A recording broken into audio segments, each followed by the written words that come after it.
మనం లేమిలో ఉన్న వారికి ఇస్తున్నామే, వాళ్ళకి మనం ఇవ్వాలి. లేకపోతే బాకీ ఉన్నట్టే.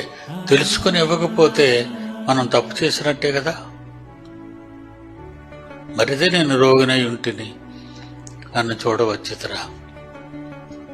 మరి నేను చెరసాలలో ఉంటేనే నా గురించి మీరు ఆలోచించారా? ఇవన్నీ కూడా యేసుక్రీస్తు చెప్పిన మాటలు. ఆ మాటల ప్రకారంగా మన సంఘంలో ఎవరైనా పేదలైన వాళ్ళు, కొన్నిసార్లు పేదలైన వాళ్ళు ఉంటే వాళ్ళకి రైస్ ఇవ్వటాలు, నూనె ప్యాకెట్లు ఇవ్వటాలు మన సంఘంలో ఉన్నవాళ్ళు చేస్తారు.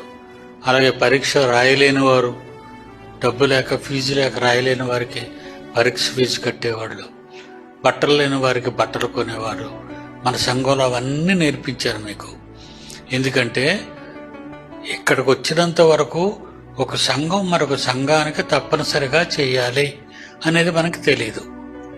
బైబిల్లో ఈ రోమాపత్రిక 15వ అధ్యాయం 20వ వచనం నుంచి ఇప్పుడు మనకు తెలుస్తుంది. నేను మీకు చెప్పగలుగుతున్నాను. మరి అంతకుముందు మీకు నేర్పించేశాను ఆల్రెడీ. ఇప్పుడు నేర్పించిన అవసరం లేదు, మీకు ఆల్రెడీ నేర్పించేశాను. నేర్పించిన దాని ప్రకారంగా మీరు చెయ్యాలి.